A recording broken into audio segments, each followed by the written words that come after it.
Fala aí, pessoal, tudo bem? Boa noite com vocês. Como é que vocês estão aí?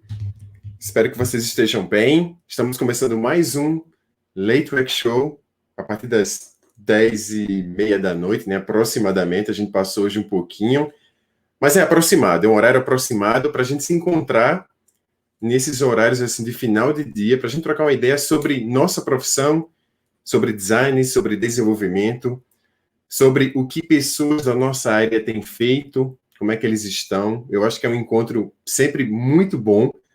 Eu tenho feito praticamente todos os dias esses encontros, de alguma forma, né? De segunda, terça, quarta, quinta, às vezes até sexta também. Hoje, terça-feira, é o segundo dia que a gente se encontra aqui nessa semana, né? Ontem eu tive aqui com a Carolina Leslie, a gente falou sobre a pesquisa Panorama UX. Sugiro que vocês deem uma olhada, é um episódio que está dividido em capítulos, que é um recurso novo que eu estou implementando nos vídeos, até para facilitar a estrutura da informação, para que as pessoas encontrem de uma forma mais fácil os tópicos que a gente fala. Então, cada tópico que a gente vai conversar aqui, hoje também, eu vou criar capítulos dentro do YouTube e vocês podem acessar de uma forma fácil, isso através da barrinha lá de progresso do YouTube. Depois, claro, quando esse episódio estiver gravado, tá bom? Gente, como é que vocês estão aí, hein? Muito obrigado a quem está acompanhando aí ao vivo com a gente. Mas lembrando que esses episódios ficam gravados logo após a transmissão. Muitos deles são convertidos também em Spotify, em podcasts, né? Que você encontra no Spotify, em praticamente todas as plataformas Apple e Android, para escutar depois, né? Então, acompanhe também o XLab no podcast. Bom, gente, vamos começar então. Muito boa noite a todos, como eu já falei. Eu fiz aqui uma pequena introdução para apresentar o meu convidado. Ontem eu recebi aqui a Carolina Leslie, né? Como vocês acompanham aqui, devem ter visto, e falamos sobre a importância dos dados, né? Uma pesquisa como a Panorama UX tem a sua importância por isso, pelos dados que ela pode nos apresentar sobre a nossa realidade. Isso é bem importante. E é o estudo que podemos fazer nesses dados que podem embasar hipóteses do que poderia ser feito para solucionar um determinado problema no agora, por exemplo. Eu acho que é um crime, particularmente, ter acesso a esses dados e desconsiderá-los para se tomar decisões importantes, se é que vocês me entendem e se concordam comigo. Da mesma forma que os dados podem nos dar certas direções de como proceder no agora, conhecer a nossa história também pode. É essencial se conhecer as nossas bases da nossa profissão também. O que aqueles que começaram um pouco antes de nós já vivenciaram, já haviam percebido, aprendido, tudo isso que eles têm para ensinar para a gente, né? É algo único, na minha opinião. Hoje eu tenho um enorme prazer de trazer um pioneiro da nossa área aqui no XLab, alguém que ajudou a formar as nossas bases, mas que também ajuda a construir a compreensão do que estamos vivendo agora e também do que está por vir na nossa profissão. Meu convidado é designer e pesquisador, com pós-doutorado em estudos culturais pela UFRJ e doutorado em design pela PUC-Rio. Ele é professor do Departamento de Comunicação Social das Faculdades Integradas Hélio Alonso, faixa, e de cursos de pós-graduação em Ergodesign, UX e Arquitetura da Informação. Ele é autor do livro Ergodesign e Arquitetura da Informação, Trabalhando com o Usuário, publicado pela editora Senac Rio. Gente, eu tenho um enorme prazer de chamar aqui Luiz Agner. Seja muito bem-vindo ao XLab.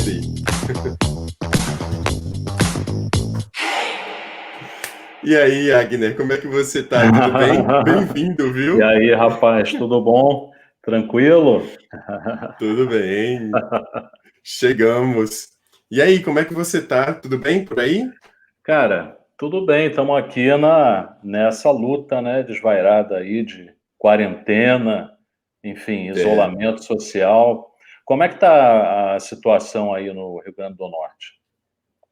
Em Os Natal? hospitais chegaram à ocupação máxima, né? As duas cidades maiores aqui do estado, Magna, em Natal e Mossoró. A situação é bem preocupante, né? Nesse fim de semana. Enfim, tá todo mundo...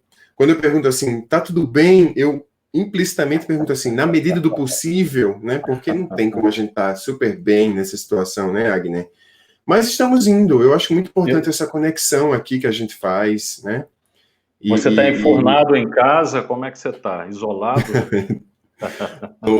Tô com minhas duas filhas pequenas, minha esposa aqui, a gente, enfim, tá em casa. Eu trabalho já remotamente, né? Já vinha trabalhando remotamente há muito tempo. Sempre falo também extremamente privilegiado. Tenho consciência do privilégio que eu tenho de estar em casa, né? Trabalhando, enquanto muitas pessoas têm que sair e é uma situação difícil, Exatamente. né, Agner? Com certeza, com certeza. Suas duas filhas estão dormindo já? Para você poder. Hã? Só uma filha? Só uma delas está dormindo. Tenho duas, mas uma dormiu. Elas têm Talvez a quanto? outra chegue aqui.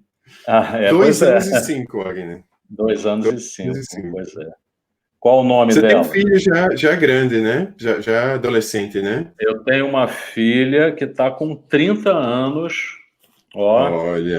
faz doutorado em biologia na UFRJ, me orgulho muito dela, publica artigos em revistas internacionais, e meu filho está com 19, ele faz ciência da computação na PUC, e faz um estágio na Apple Academy.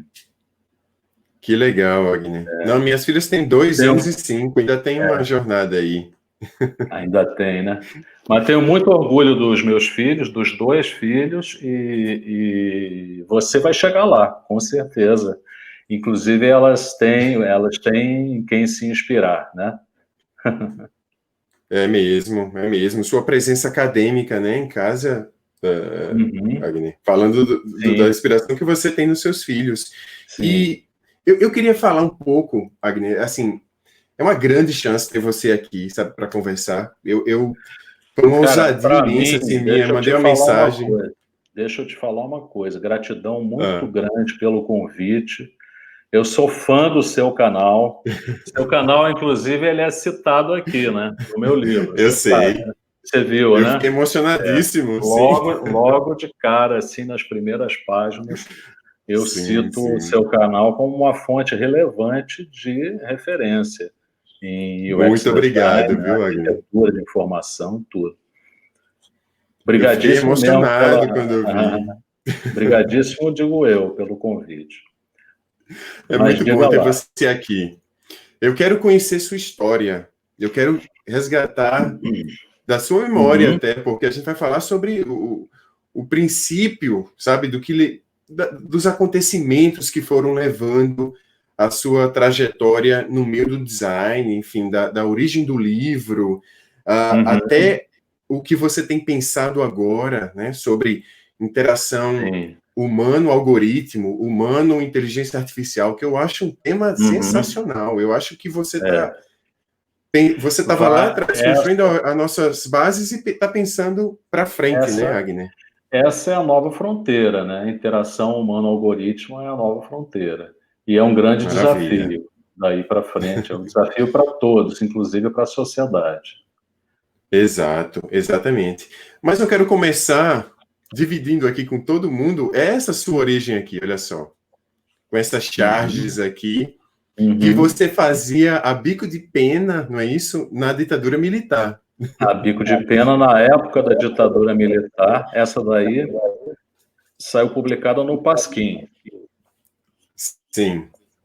Tem outras aqui, viu? Ele passou várias, gente. Mostra. Na época... Vamos passar aqui. Essa aqui já é Sarney, né? Já é década de 80. Tá misturado, né? Mas tem José Sarney, deixa eu ver. Deixa eu ver aqui que eu botei a imagem pequenininha. Essa daí é o Tele Santana e o Sarney. Sim, Tele Santana Sarney. Tem todo um contexto aqui, né, Agner? Tem o contexto. Mas eu tô vendo de um dos milhares de planos econômicos que aconteceram no Brasil. Aí Sim, também é o plano cruzado, na verdade. É o plano exato, cruzado, exato. e o Sarney, ele falava que o povo devia ser fiscal do Sarney, porque ele, Isso, tipo, decretou o fim da inflação e o congelamento dos preços, né? exato. E era a Esse aqui época também. também da Copa do Mundo. Fiscal do presidente é o fiscal do Sarney, né? Isso, É o fiscal do plano econômico do Sarney, um das centenas de planos econômicos que esse país já teve e que sim. causaram muito mal e muita recessão, inflação e tal. Esse aí é uma caricatura que eu fazia, um pouco exagerada, do general Figueiredo, que foi um dos Sim, presidentes da ditadura militar. sim. É, Você eu tava, tava. o meu, Hum. o meu, o meu fone de ouvido está dando um pouco de eco. Você está vendo eco aí ou não? Ou Não, aqui tá tá tudo bem tranquilo. então, né? Então Tá tá. tudo bem. Mas se você quiser reiniciar seu browser e voltar para esse endereço, esse eco desaparece, Agner. Quer fazer isso? Enquanto isso, eu fico mostrando Peraí. aqui as. Fecha seu Alô. browser do computador, Deixa eu ver aqui tá uma bom? coisa. Alô, alô, alô, alô, Não, alô. às vezes Você é acha um que pequeno problema melhora isso? técnico. Melhora. Vou Pode fazer fazer isso isso. então. Reinicia seu browser, Tá. volta, que enquanto isso eu vou mostrando aqui os cartões pro pessoal, tá bom? Pronto, pessoal, deixa eu mostrar aqui. Vou continuar aqui.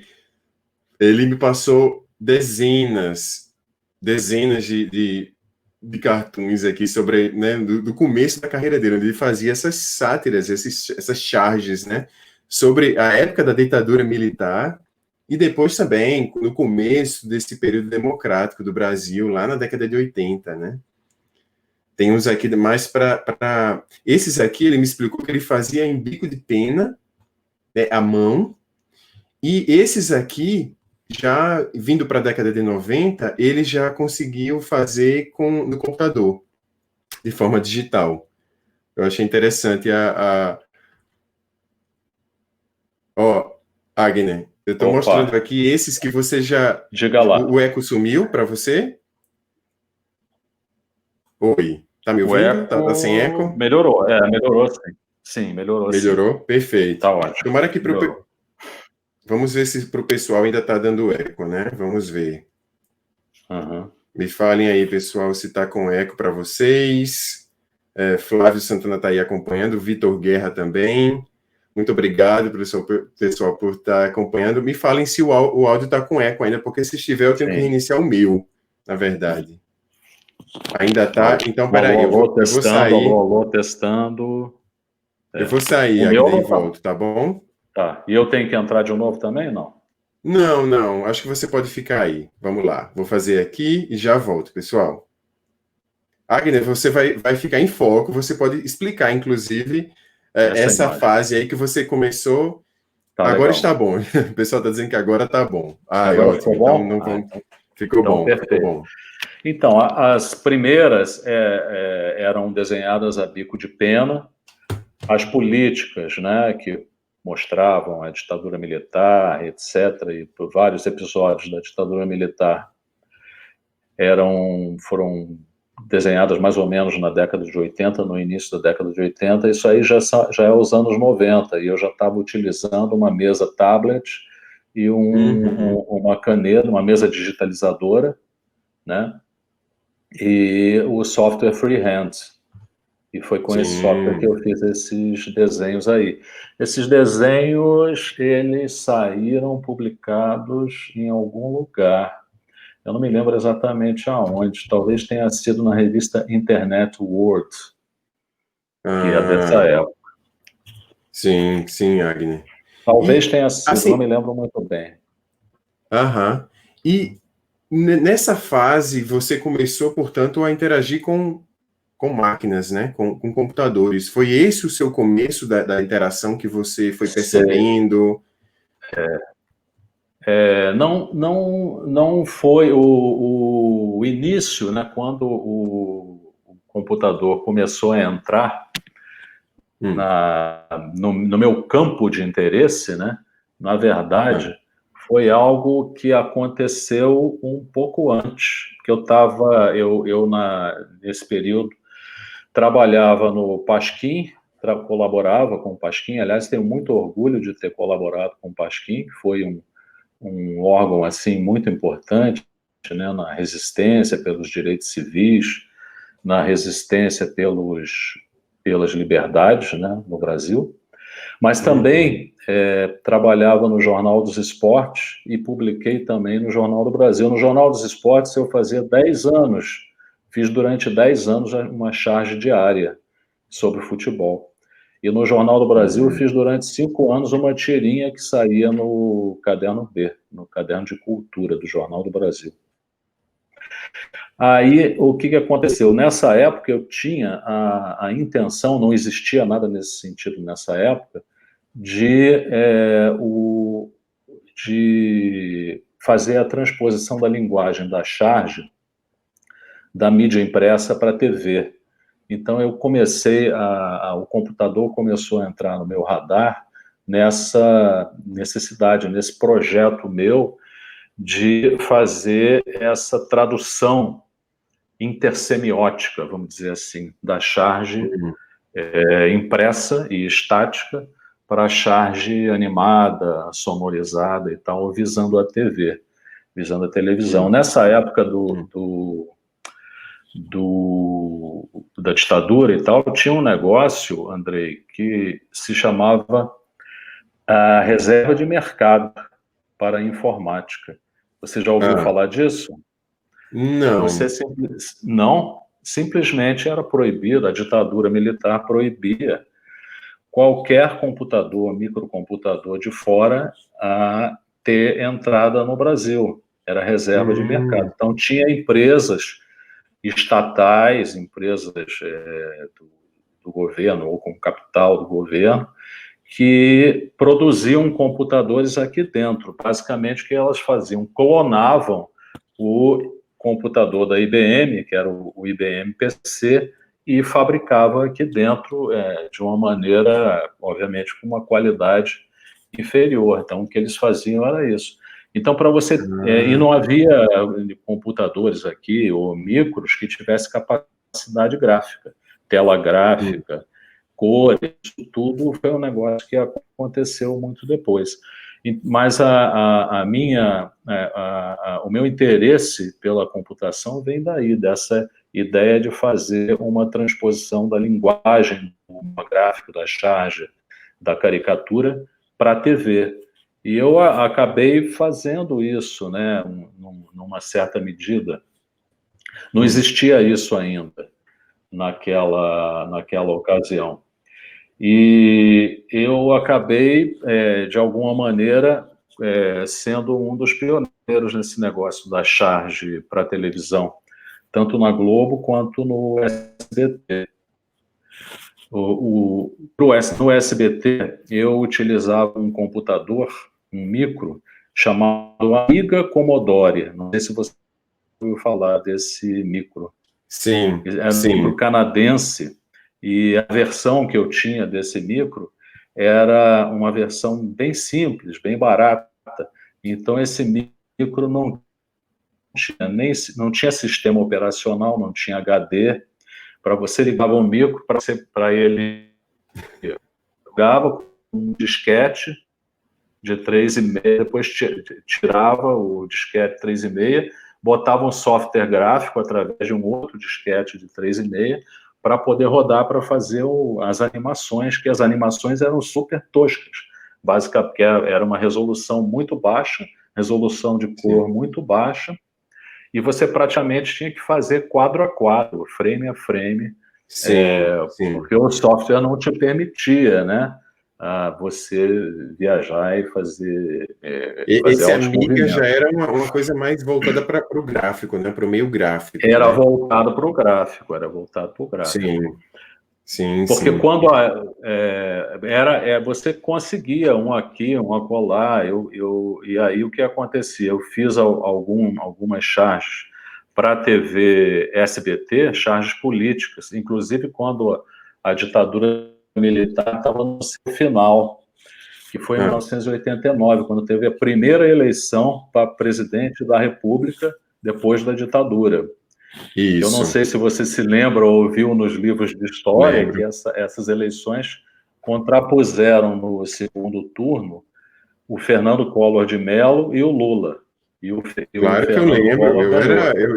Ele ganhou, levou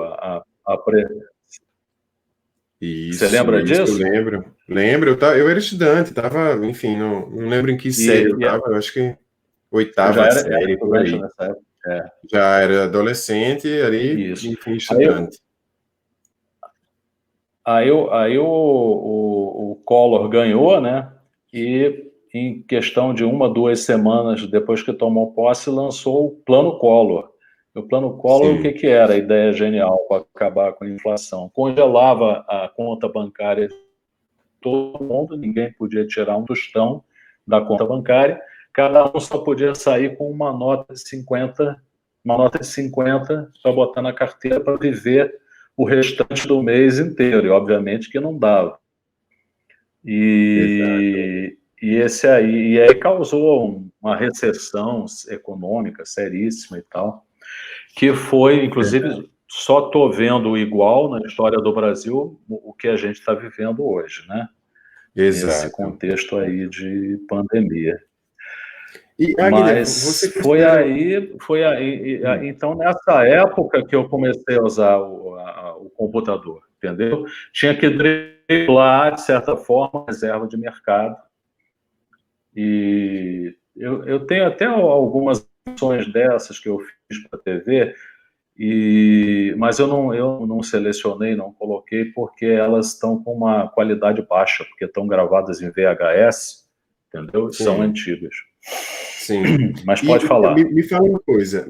Esse contexto de uso dos computadores e essa interação que você foi tendo, foi o que levou você para fazer a sua graduação? A sua graduação em desenho industrial? Foi esse contexto? A graduação foi no design, né? No design gráfico. Eu estava fazendo a graduação ao mesmo tempo que eu trabalhava como cartunista no Jornal dos Esportes, no Pasquim. Quando eu já estava fazendo a graduação, eu já era profissional. Eu já morava sozinho, já tinha alugado um apartamento e já era profissional. Mas eu comecei no Pasquim muito cedo. Eu comecei com 16, 17 anos. Sim. E gozado que quando eu fui no Pasquim pela primeira vez, conversar com o Ziraldo, eu não imaginava que eu ia publicar no Pasquim depois. Eu queria conversar com o Ziraldo para saber do Ziraldo o que ele achava, que eu estava muito confuso. Será que eu deveria fazer engenharia, que era a preparação que eu já estava fazendo para o vestibular, ou deveria fazer design gráfico? Eu queria conversar sobre isso, para ver se ele me dava uma luz. Entende? Sim, olha só. Aí eu levei alguns desenhos que eu era tipo assim, um cara, um nerd, muito tímido, muito ensimesmado, introvertido, não tinha amigos e tal, estudava num colégio católico, jesuíta, tradicional aqui do Rio de Janeiro. E aí eu comecei a desenhar assim, na verdade. Eu nunca fiz um curso de desenho assim, de ilustração livre. Nunca fiz um curso, nunca tive nenhuma aula sobre isso. Mas eu, tímido do jeito que era, ensimesmado e tal, eu não tinha amigos, eu saía da escola, do colégio, ia para casa, passava a tarde toda desenhando, né? Tipo assim, não tinha com quem conversar. Né? Foi assim que eu comecei nessa história do desenho, né? Então, quando eu fui lá no Pasquim pela primeira vez, eu queria que o Ziraldo me desse uma luz, se design era uma boa, ou se eu deveria fazer engenharia. Ele falou para mim, não, pode fazer engenharia, tranquilo, sem problema. Eu fiz direito, eu sou formado em direito. Cada um pode se formar no que quiser, que não tem problema, não. Ele falou isso para mim. Que sensacional, que sensacional. E eu estava eu estava no colégio, numa turma, que era tipo assim, uma turma de nerds, dos piores nerds do colégio, que se chamava Turma IME. Era a turma que estava fazendo a preparação para o vestibular do IME, que é o Instituto Militar de Engenharia, que tem a fama de ser um vestibular dificílimo, um processo de seleção assim muito difícil mesmo. Aí, cara, no final, aí o Zeraldo pegou uns desenhos meus, olhou, ele comentou um desenho ou outro, alguns ele disse que estavam uma merda, outros ele gostou mais. Um deles ele puxou assim e falou: ó, esse aqui vai ser publicado no Pasquim na semana que vem. Aí eu, opa, que isso? Publicado no Pasquim? Aí ele falou: e ainda tem aí você entrega seus dados para a secretária, dona Nelma, que nós vamos te pagar. Eu assim, como assim? Olha, Ainda pagam? legal. Você faz um desenho crítico contra a ditadura militar, publica e ainda pago, ainda vou receber. E foi aí dessa maneira que eu me tornei ilustrador e chargista, né? Profissional. Na ESD, o curso de graduação, aí eu fiz engenharia, entrei para engenharia, fiz um semestre só, saí da engenharia, prestei vestibular de novo e entrei para a Escola Superior de Desenho Industrial. Na EJA eu tinha Perfeito. a ideia de fazer meu TCC, que é o último ano inteiro, e eles chamam de tese o TCC lá, eles chamavam de tese o TCC, justamente nesse ponto que eu te expliquei, da transposição, uma tradução intersemiótica, vamos dizer assim, da linguagem da charge impressa e estática para a TV. Mas não tive nenhum apoio de nenhum professor da ESD para fazer isso. Os professores da escola... Você conhece, já ouviu falar da Escola Superior de Desenho Industrial. A primeira Com de certeza. design, inclusive, né, no Brasil. Sim, sim, sim. É a pioneira no Brasil, né? De Pioneira design do no Brasil. Brasil, exatamente. É. Não tive nenhum professor lá que me apoiasse, não tive como nessa proposta, não tive orientador, e tem mais, eles ainda tinham uma pinimba comigo, justamente porque eles sabiam que eu fazia charges no Pasquim, e eles tinham os professores de lá da ESG, muitos tinham seus escritórios, e muitos entravam em concorrência para refazer a identidade visual de instituições, empresas, órgãos do governo, e não raro o Zeraldo entrava também nessas concorrências. E muitas vezes o Zeraldo ganhava as concorrências, entendeu?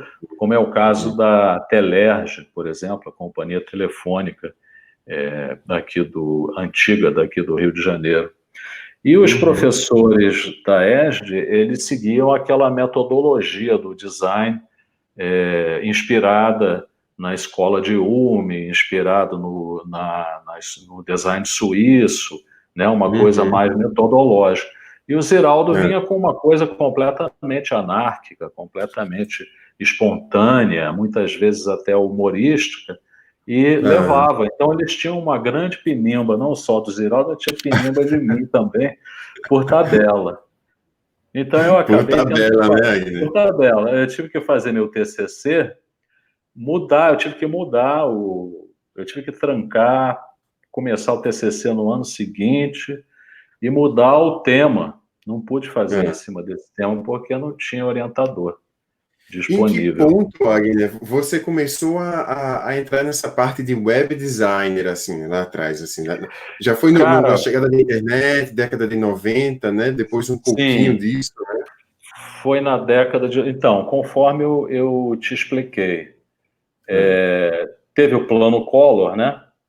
No plano Collor, teve uma maior recessão econômica, mas no ano, bem no iníciozinho, a minha filha nasceu, a Júlia. Hum, E hum, aí antes disso, eu não tinha filhos, era solteiro, parará, eu vivia numa boa, fazendo charges, ilustrações, e você sabe que alguns meses a gente fica sem trabalho, isso é normal, né, acontecer de repente, mas tudo bem, você vai administrando sua vida.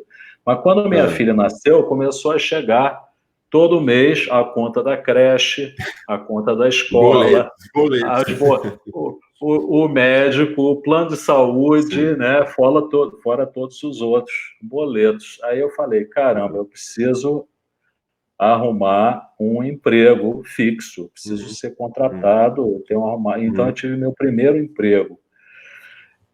Nessa época eu fiquei procurando, não sabia, nem era normal nessa época designer trabalhar empregado, não era normal, era algo ainda raro, mas eu não sabia nem onde é que eu começava a procurar um emprego como designer, mas aí um amigo, Luiz Carlos, me deu um toque e eu acabei entrando como designer gráfico na administração nacional do SENAC, que é um órgão, um escritório do SENAC que ele não aplica cursos de treinamento profissional, mas é um órgão de natureza mais de gerenciamento estratégico de todo o sistema S. E desenvolviam também materiais didáticos e outros materiais.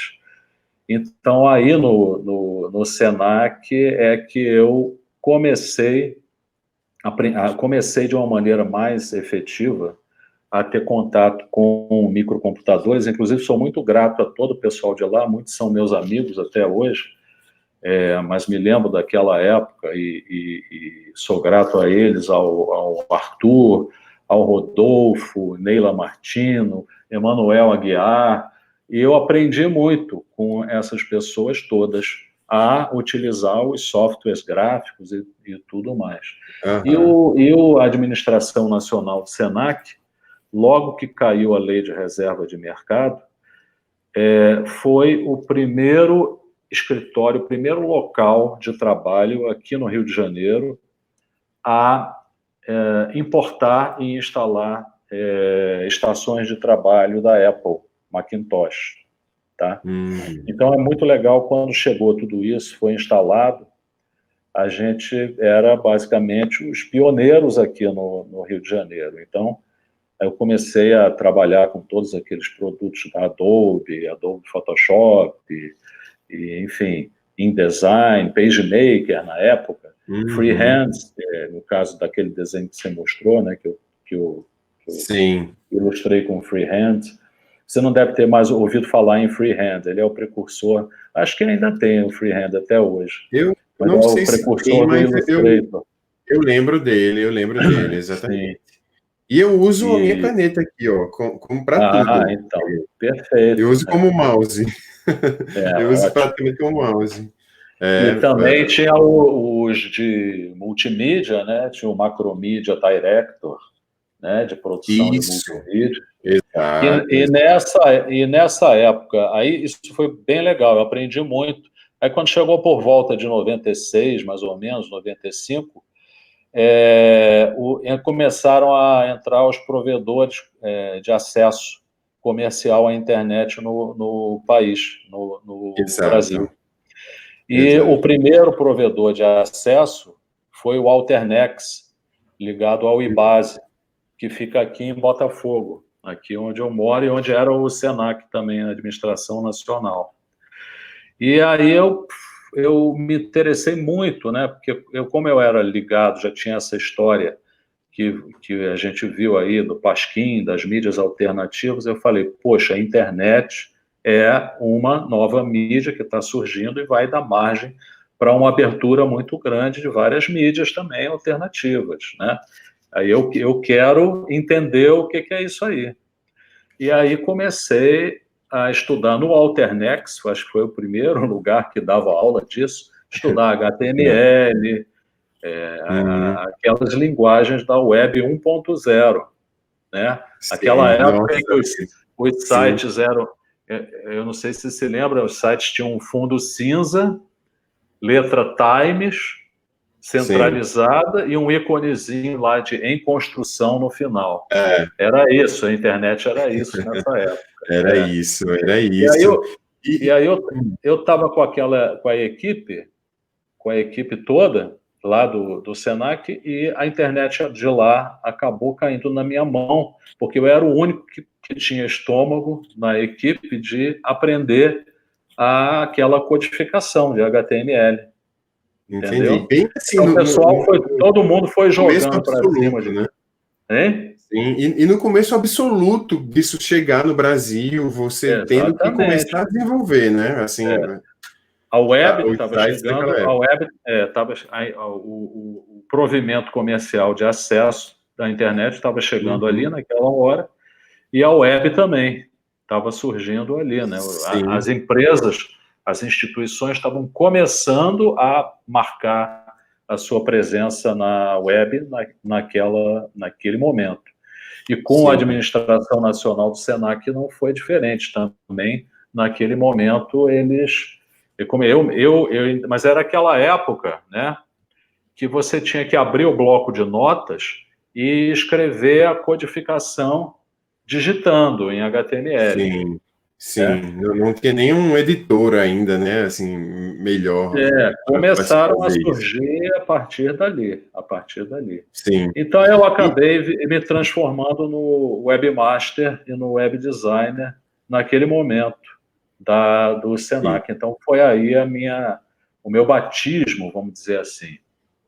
Ótimo, Wagner.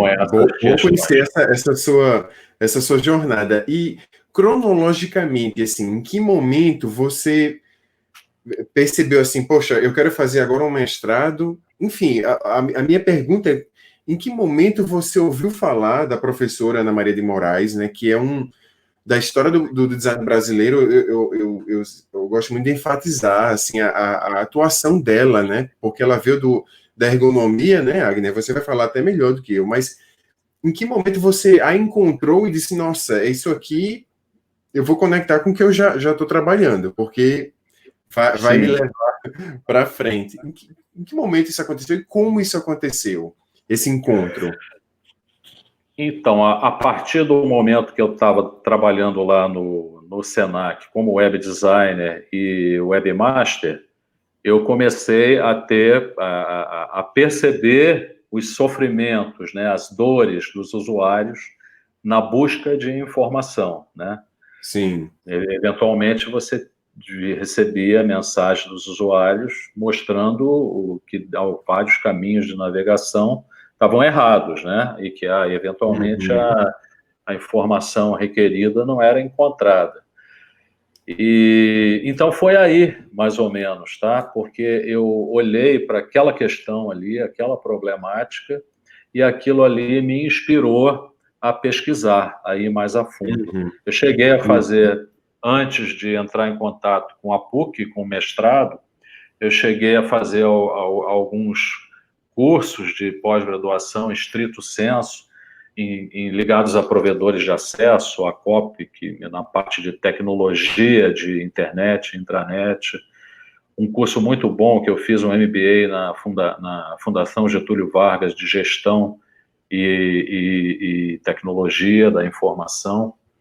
E aí eu falei, não, agora eu vou fazer um mestrado. Eu vou fazer um mestrado e vou trabalhar como objeto de pesquisa essa realidade que eu estou tendo aqui. E aí o desenvolvimento da dissertação de mestrado foi justamente o diálogo usuários-organizações através da web. E o estudo de caso era o estudo de caso do Senac Nacional. Tá? Ana Maria, eu já conhecia Ana Maria. Quando eu entrei para a EJA, no primeiro ano, Ana Maria estava no 4º ano. Estava saindo. A gente já se conheceu lá dentro da Escola Superior de Desenho Industrial. Né? Certo. Não tínhamos uma relação muito próxima, mas eu já conhecia ela. Já conhecia. E ela, como foi jornalista, a Ana Maria foi jornalista também, no passado distante. Então, ela tinha já uma certa simpatia comigo, porque ela via e tal, que eu colaborava na imprensa, no Pasquim e tal. Ela tinha já então ela já se lembrava de mim. Aí eu cheguei lá com essa problemática. Ana Maria, quero fazer um mestrado e tenho esse estudo de caso aqui do Senac. Aí ela me apresentou o primeiro livro de ergonomia que eu vi, de interação humano-computador que eu vi na vida. Interação humano-computador. O livro do Ben Schneiderman, que chama-se Designing the User Interface. Inclusive, eu acho que ele já foi atualizado, já deve estar na 4ª, 5ª ou 6ª edição. Mas eu recebi a primeira edição, né, desse livro. E aí foi o desenvolvimento, foi uma profícua colaboração com a Ana Maria. Ela foi minha orientadora no mestrado e depois foi minha orientadora no doutorado. Agner, eu tenho assim, um grande respeito e admiração, porque, de certa forma, eu sou também um fruto dessa estrutura, uma vez que seu colega Santa Rosa, né, escreveram livros juntos, e por um acaso do destino, Santa Rosa veio morar aqui em Natal, terminei conhecendo Santa Rosa, foi meu orientador, e tive o prazer de ter contato com tudo isso, né, porque realmente essa época gerou grandes referências no design, né? Ela foi uma pessoa que foi um vetor dessas pessoas, como você, como Santa Rosa, enfim. Sim. Essa base. Mas fala, você ia dizer alguma coisa? Não, era isso. Essa base foi muito importante ela formou essa base que é muito importante hoje no design no Brasil. O Santa Rosa, ele faz um trabalho aí muito forte na UFRN. O trabalho dele é de muita competência, muita relevância aí na UFRN. E eu tenho orgulho de ter uma participação nisso, porque eu participei do comitê de seleção para o professor, onde o professor Santa Rosa foi selecionado. Olha, foi mesmo. Do comitê do concurso público que legal. Selecionou o Santa Rosa. Que fantástico, Agner. Nossa, que legal. Um abraço para o Santa Rosa se você encontrar ele por aí. Com certeza, troquei uma ideia com ele essa semana, assim. E Agner, aí, fruto do seu mestrado, veio o livro, a primeira edição desse livro aqui. Sim, veio a primeira edição. Deixa eu te mostrar ela aqui. Quero ver, vamos lá. A primeira edição. Primeira edição, é de 2006. 2006. Capa da 2006, capa da Bárbara Nessic, que inclusive é mãe do meu filho. 2006. Depois 2008, veio a segunda edição. Essa aqui já com a capa do Bruno Porto. Foi meu colega na faculdade da cidade, no curso de design. Professor Bruno Porto. A segunda e a terceira edições, tá? Sim. E a que você tem aí é essa, né? É a quarta edição. Essa já saiu pela editora, saiu pela editora Senac. As duas primeiras saíram pela editora Quartet. Foi em 2019, né? Essa edição aqui é dezembro de 2018, se não me engano. Dezembro de 2018, tá. Tô vendo aqui. Foi uma semana antes do Natal que eu estava fazendo o lançamento aqui. Cara, esse livro, ele tem uma proposta que basicamente é uma proposta como a que você tem com o seu canal.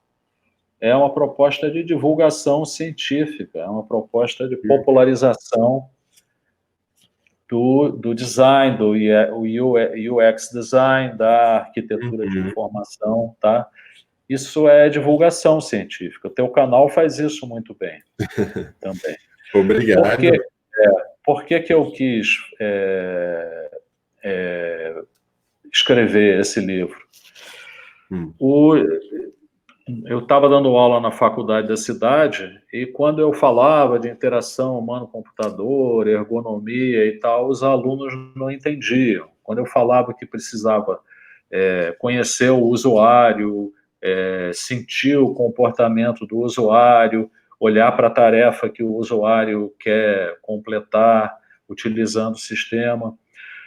Os alunos não gostavam de ouvir isso, eles queriam simplesmente criar, eles queriam somente usar a criatividade e desenvolver um trabalho de natureza puramente estética. Sei. Né? E achavam que os métodos do UX, os métodos da arquitetura de informação e da ergonomia iriam limitar a criatividade deles. Entendeu? Sim. E eles tipo, odiavam ouvir falar de ergonomia, de ergodesign, dessas coisas, de usuário, entende? Aí eu falei, não, mas alguma coisa está errada aqui. Aí eu fui olhar com mais detalhes, mais demoradamente, e percebi que realmente a gente utilizava uma linguagem acadêmica muito hermética, muito excessivamente acadêmica, e que isso não comunicava com as pessoas. Então, faltava aí que todos esses temas, essas pesquisas e esses artigos e essas referências teóricas fossem explicadas para o leitor de uma forma mais direta, mais simples, mais clara e, sobretudo, menos chata do que os artigos acadêmicos tradicionais, que seguem aquelas normas acadêmicas, referenciação à BNT, e, enfim, tem gente até que escreve mais empolado propositalmente porque acha que um trabalho acadêmico tem que ser chato, né? Então a ideia foi essa, colocar tudo isso, toda a teoria de uma forma simples, clara e que mais prazerosa de ler, entendeu? Mais descontraída, para que o aluno de design, pelo menos, eu não sei, você fez ciência da computação, não fez? Eu fiz, minha formação foi sistemas de informação e depois eu fiz um mestrado em design, né? Mestrado em design. Mas o aluno do design não é muito afeito à leitura, o aluno de graduação, de uma maneira geral.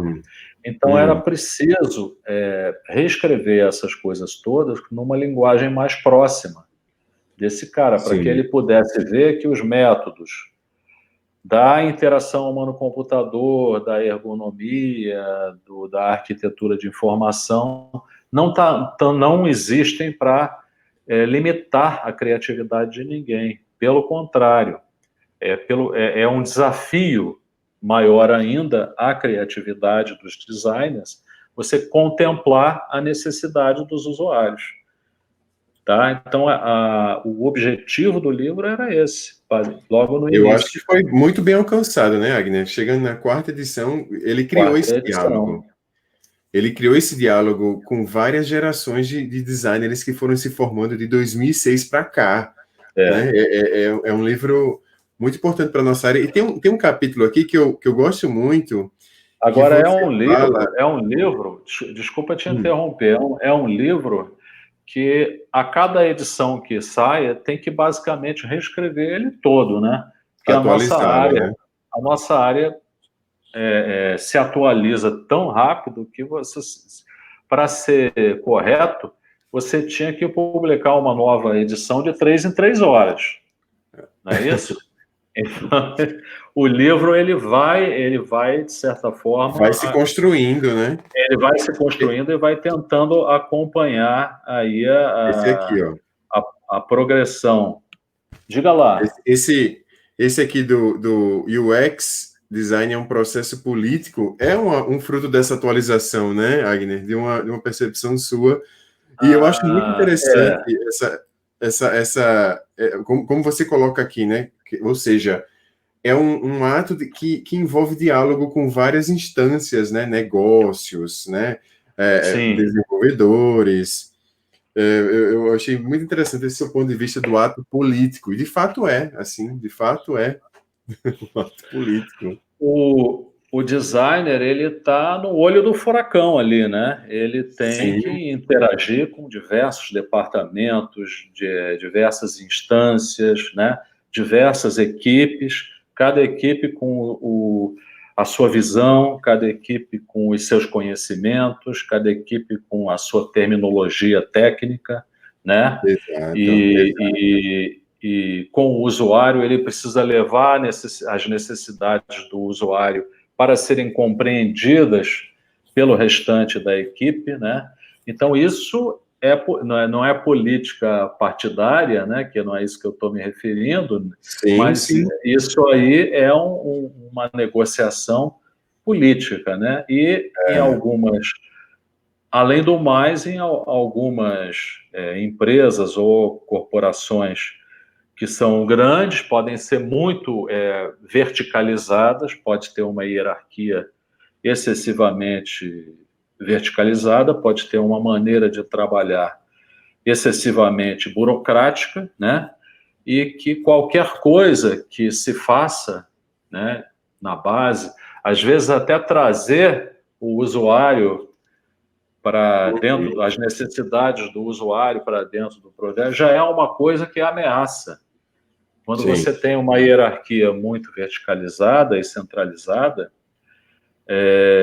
uma coisa desse tipo pode chegar a ameaçar o poder sim. existente ali, o poder burocrático ali, né, Uhum. existente. Ou bater com Então, interesses de negócios, né, bater com específicos, enfim. interesses, bater com idiosincrasias, com inseguranças, né, de Exato. outros profissionais ou até de subjetividades, né, de Sim, outros profissionais. exato. Aí tem aquela história da opinião do Hypo, né? Você já ouviu falar isso?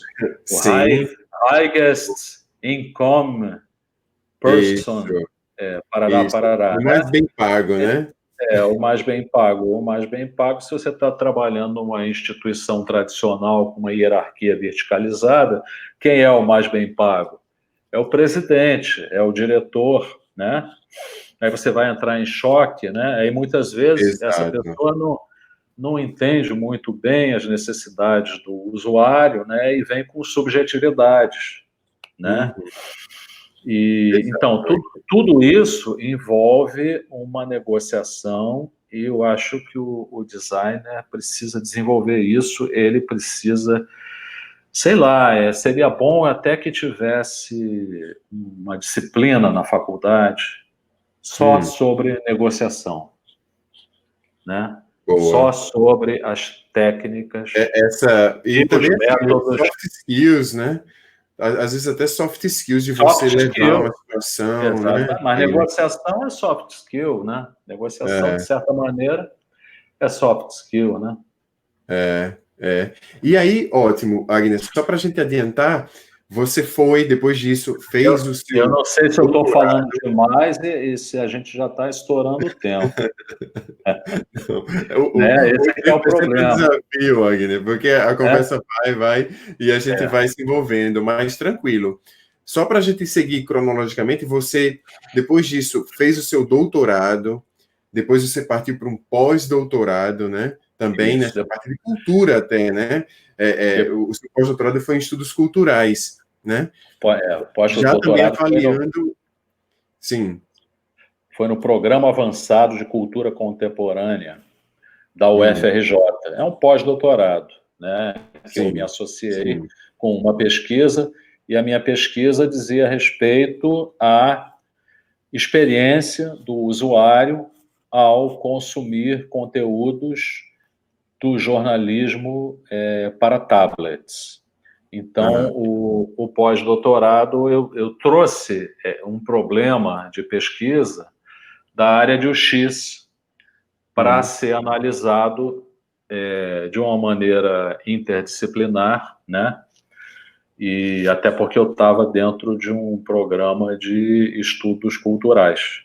aham, Mas foi muito legal, e aí eu comecei a mexer com as interfaces gestuais, né? hum, E com o próprio jornalismo, né? As maneiras e as alterações no modo de se fazer jornalismo, de se desenvolver matérias jornalísticas. Os jornalistas, nessa época, estavam discutindo muito isso.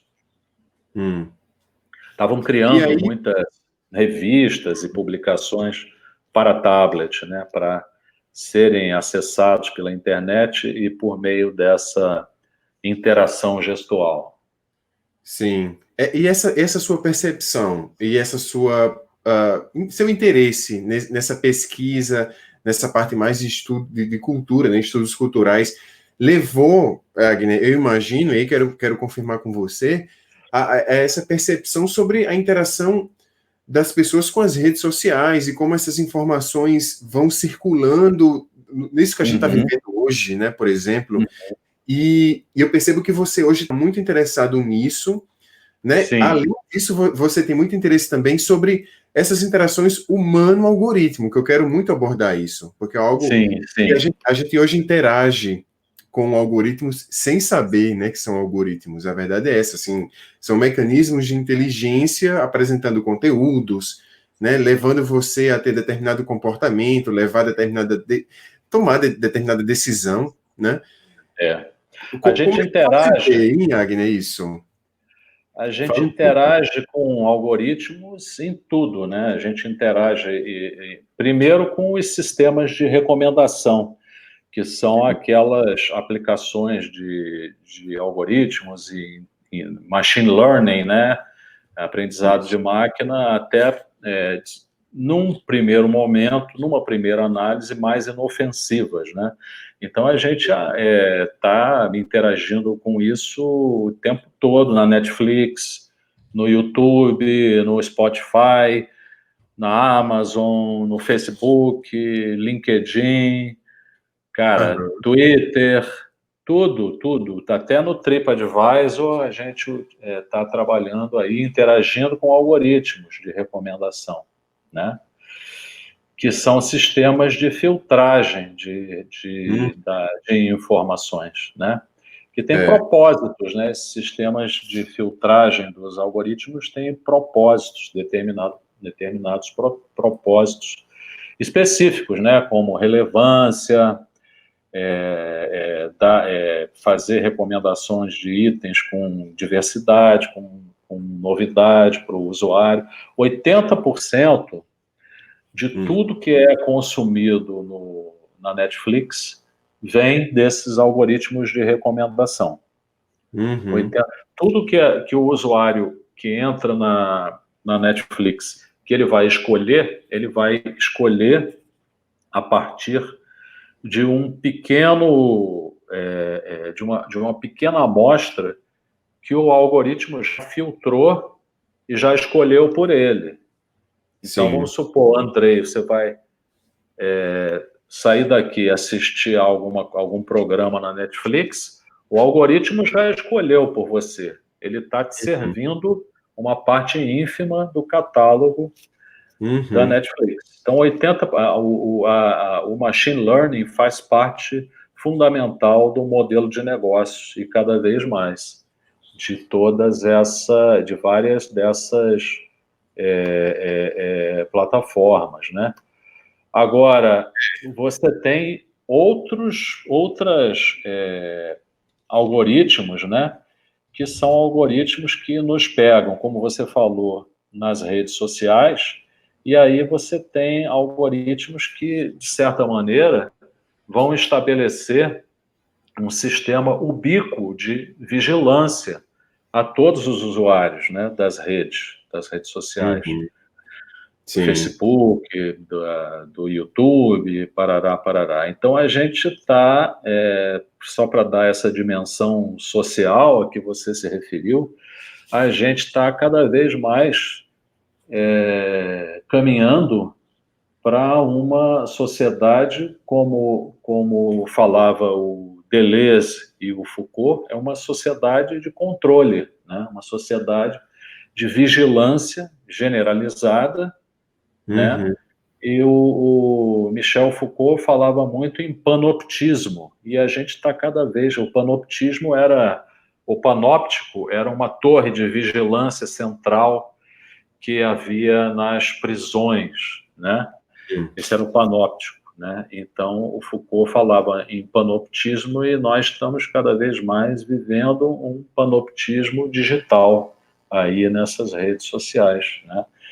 E problemas seríssimos, né? Porque nossos dados, qualquer coisa que a gente interage, o que a gente escreve, se a gente dá um like, dá um joinha para cima, joinha para baixo, dá um retweet, qualquer coisa, navega ou não navega, começa a comentar e começa a deletar o que comentou para corrigir, comentar de novo, tudo é rastreado com o objetivo de definir o nosso comportamento, nos classificar em determinadas categorias de comportamento. E o objetivo final é o quê?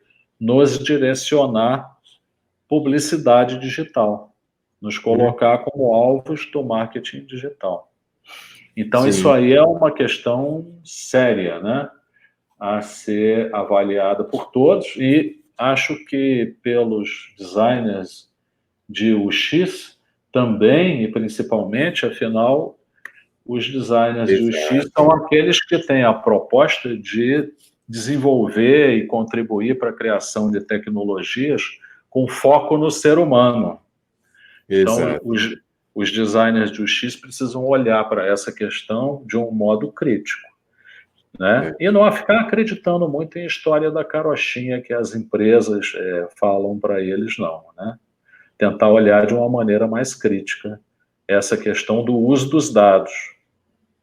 Eu acho que você respondeu a pergunta que eu ia fazer, que era qual é a postura que o designer precisa ter diante dessa situação. Eu acho que é uma postura crítica, né, de olhar, pelo menos, né, de entender Eu acho que isso vai se tornar, essa interação humano-algoritmo vai se tornar tão forte, tão mais presente daqui para frente, e a gente vai cada vez mais perceber isso, que eu tenho a impressão que isso aí se configura num novo campo de pesquisa para UX design, uma nova problemática. Sim. E eu acho que o designer de UX, ele deve, na minha visão, ele deve estudar isso a fundo. Tá? Não que ele vá programar algoritmos, não necessariamente, mas ele deve tentar compreender isso bem, porque o foco da atuação dele é a tecnologia centrada no ser humano. Né? E isso impacta a sociedade. Um depoimento aqui do Vitor Guerra, que ele é do Reclame Aqui, né? E ele certamente usa mecanismos, né, para apresentar determinadas coisas, ele falando que não necessariamente para publicidade, mas para melhorar a experiência. Agora, o perigo realmente é cair em bolhas e essas bolhas levarem, né, à manipulação, né? Sim, com certeza. Os algoritmos, como os algoritmos, eles acabam escolhendo por você, eles selecionam a informação por você, você vai ter ali uma pequena margem de liberdade dentro de algo que já foi selecionado para você. Sim. O problema e um dos grandes perigos é esse mesmo, é a gente ficar preso dentro de determinadas bolhas de informação. O que, de certa forma, configura, pode-se, assim, no senso amplo, a gente pode até mesmo considerar isso como uma nova forma de censura, uma censura algorítmica, né? Em que impede que todos tenham acesso a outras informações que poderiam ser informações que viriam a contemplar suas necessidades também. Deixa a pessoa presa numa bolha mesmo, né? De tudo, de amigos, de conhecimento, de notícias, né? Toda pessoa vai tendo o contato dentro de um controle, né? De uma estrutura de controle que você não sabe nem de onde vem, nem o que está fazendo aquilo. Exato, Wagner. Muito, muito interessante. Eu destaco aqui esse termo, né?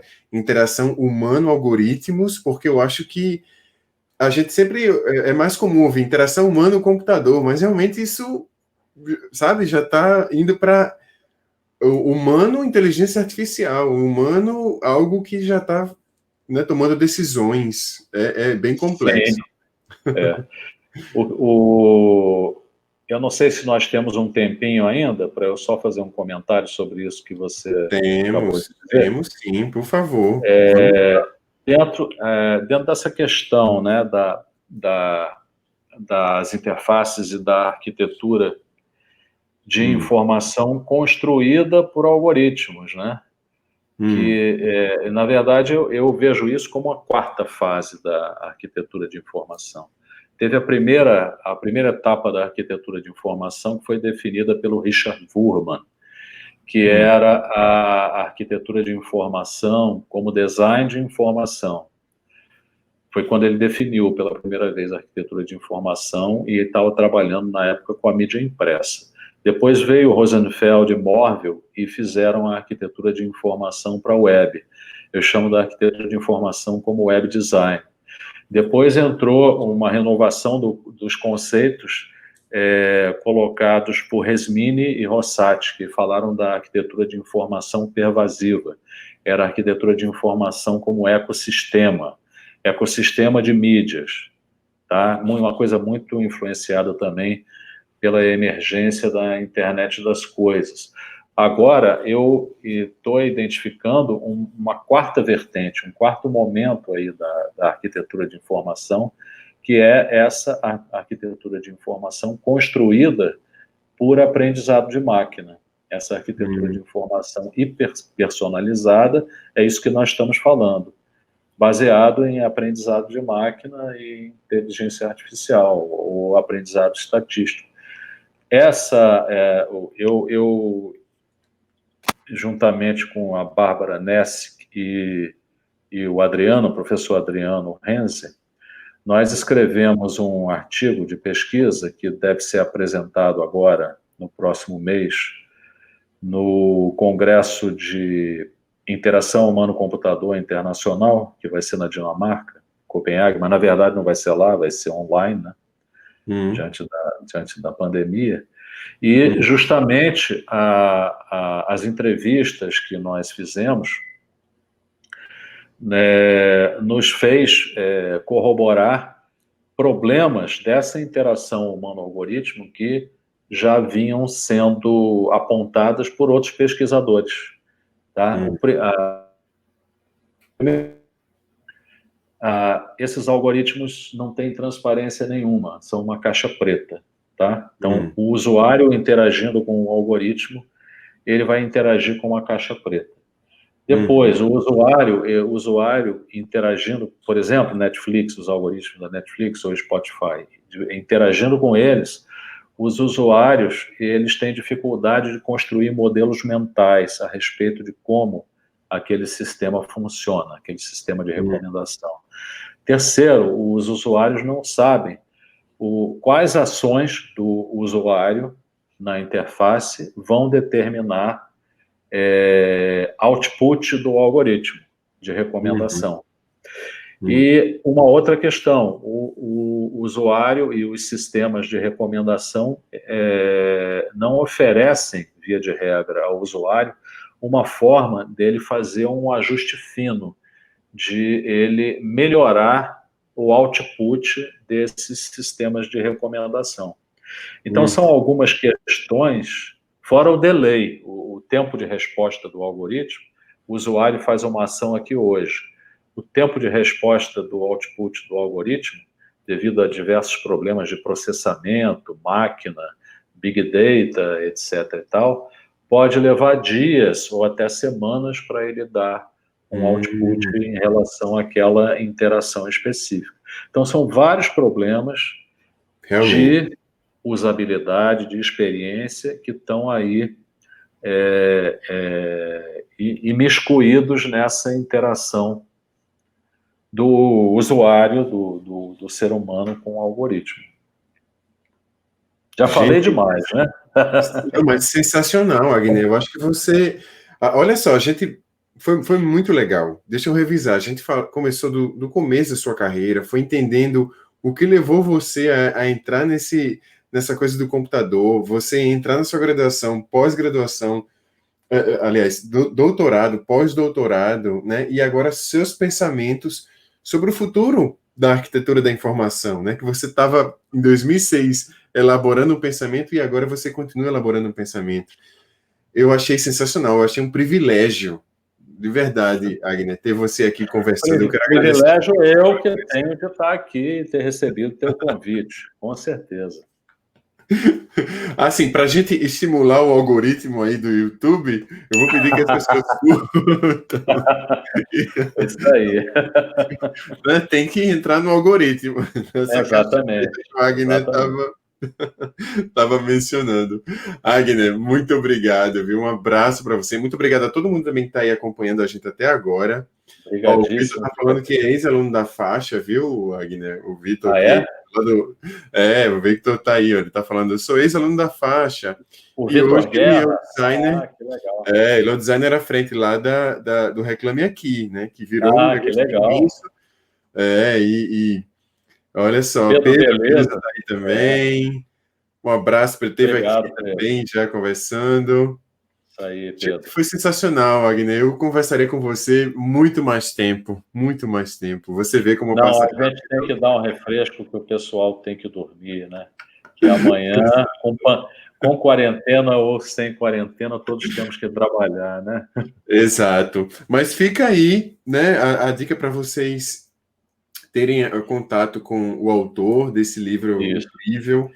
E... A gente pode colocar, se você me permitir, depois que terminar, o link da Amazon aqui embaixo. Com certeza, eu vou fazer isso, mas com certeza eu já vou fazer sim, Agner. E para os seus artigos mais recentes sobre inteligência artificial, essa interação com algoritmos, as coisas que você tem escrito, que eu estava lendo, inclusive, para poder me preparar para a conversa com você, eu vou deixar os links aqui embaixo para as pessoas também terem acesso.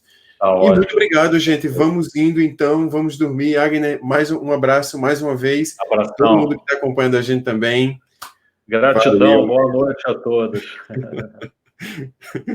Muito obrigado. Boa noite, pessoal. Amanhã a gente se encontra aqui com a Aline Santos. A gente vai falar sobre Minas Pretas, sobre essa iniciativa incrível. Eles estão fazendo uma campanha. Amanhã eu vou dizer mais detalhes para vocês, tá bom? O Pedro tem a primeira edição, viu? Agner, ele tinha me dito isso. Sério? Ele tem a primeira edição, olha só. Olha só. Que honra. Muito bom. Muito bom. Valeu. Um abraço a todo mundo. Vou colocar uma musiquinha aqui. Boa noite. Boa noite. Nossa, Hugo, chegando agora, mas vai ficar gravado. Valeu. Obrigado, Agner. Um abraço a todo mundo. Tchau.